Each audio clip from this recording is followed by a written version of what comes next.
यहाँ आए हुए यादवों को अभी 1 माह ही हुआ था कि जरासंध की सेना वहाँ आ धमकी। पर्वत पर से नीचे मगधों की सेनाओं के सिंदूरिया रंग के ध्वज लहरा रहे थे। उनके पीछे चेदिराज शिशुपाल की सेनाएं भी पंक्तियों में खड़ी थीं। शिशुपाल के साथ कलिंगराज श्रुतायु, कश्मीर नरेश गोनर, किन्नरराज द्रुम, मालवराज सूर्याक्ष, वेणुदारी, छागली, सोमक आदि राजा भी थे। इतनी विशालकाय सेना को देखकर यादवों की सेना में चीते जैसी गतिविधियां शुरू हो गईं। सभी सैनिकों को पर्वत के ऊपर बुलाया गया। सभी ने घात लगाकर वार करने की रणनीति बनाई। अंततः मगधों की सेना को हार का सामना करना पड़ा, लेकिन मागधों ने हार नहीं मानी। जरासंध और शिशुपाल प्रतिदिन सैनिकों की नई टुकड़ी भेजते थे। कई दिनों तक युद्ध चला। अंत में हार और हताशा के कारण जरासंध ने गोमंतक पर्वत के चारों ओर आग लगाने का आदेश दिया।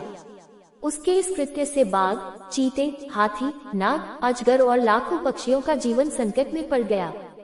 सभी यादवों ने पर्वत की पश्चिम दिशा से निकलकर खुद को सुरक्षित किया, जबकि जरासंध और शिशुपाल की सेना जंगल से कुछ पीछे हटकर यह सोचने लगी कि अब कोई भी यादव इस आग से बच नहीं पाएगा। बाद में यादवों ने दक्षिण देश की सेना से हाथ मिलाया और जरासंध व शिशुपाल पर अचानक एक शक्तिशाली आक्रमण किया।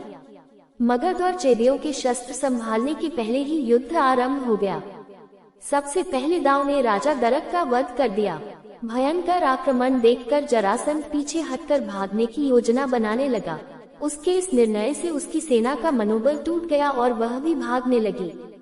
वनवासी सीमा तक यादवों की सेना ने उनका पीछा किया। अंततः सभी भाग गए और जहां जरासंध और शिशुपाल ने पड़ाव डाला था, वहीं यादवों की सेना ने पड़ाव डालकर विश्राम किया। दूसरे दिन यादवों की सेना का विजयी समाचार सभी ओर फैल गया। जरासंध और शिशुपाल पर विजय प्राप्त करने पर सेनापति सत्यकी बहुत प्रसन्न थे। श्री कृष्ण सहित सेना को भव्य स्वागत पास ही के परशुराम के शूरपारक आश्रम में किया गया। अब कृष्ण सोच रहे थे कि यदि परशुराम गोमंतक जाने का नहीं कहते तो हमारा सामना खुले मैदान में मगध की सेना से होता, तब शायद हमारी नियति कुछ और होती। अगले पन्ने पर जानिए वह क्या उपहार था जो परशुराम ने दिया कृष्ण को। इस विजय के बाद एक दिन श्री कृष्ण अपने भाई दाऊ और साथी विपृथु और कुछ गिने चुने यादवों के साथ परशुराम से मिलने गए और उनको जरासंध के आक्रमण का हाल सुनाया। श्री कृष्ण ने कहा कि उस निर्दयी ने गोमंतक जैसा अद्भुत पर्वत जला डाला। तब परशुराम ने कहा, हे श्री कृष्ण, मुझे तुम्हारी आंखों में अपना उत्तराधिकारी दिखाई दिया है, अतः मैं आज तुमको वह उपहार सौंपता हूँ जिसके तुम ही एकमात्र योग्य हो और जिसके बारे में मैं तुम्हें अपनी पहली मुलाकात में बताया था। अब वह समय आ गया है कि मैं तुम्हें वह सौंप दूं। तब परशुराम ने धीरे धीरे अपनी आंखें बंद कर ली और कुछ मंत्र बुदबुदाने लगे, ऐसे मंत्र जो पहले कभी श्री कृष्ण ने भी नहीं सुने थे। तभी तेज प्रकाश उत्पन्न हुआ और संपूर्ण आश्रम प्रकाश से भर गया। दाऊ, श्री कृष्ण आदि सभी की आंखें चौंधिया गईं।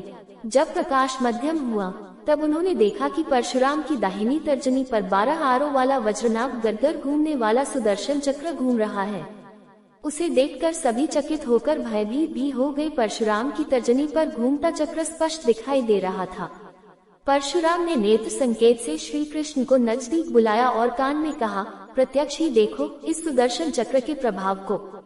उन्होंने मंत्र बुदबुदाते हुए उस तेज चक्र को प्रक्षेपित कर दिया और वह तेज गति से वेनिया नदी को पार कर आंखों से ओझल हो गया।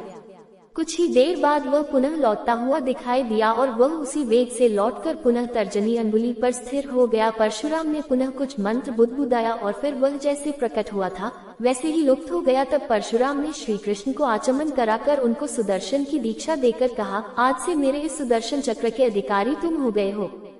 हे वासुदेव, इसकी जन्म कथा तो तुम जानते ही हो।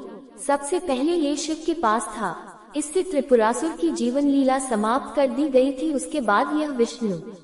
ऐसा बोलकर परशुराम मुस्कुराने लगे। विष्णु क्या है यह मैं तुम्हें क्या बताऊं वासुदेव श्री कृष्ण, तुम जानते ही हो। विष्णु के बाद ये चक्र अग्नि के पास था। अग्नि ने वरुण को दिया और वरुण से यह मुझे प्राप्त हुआ है। हे वासुदेव।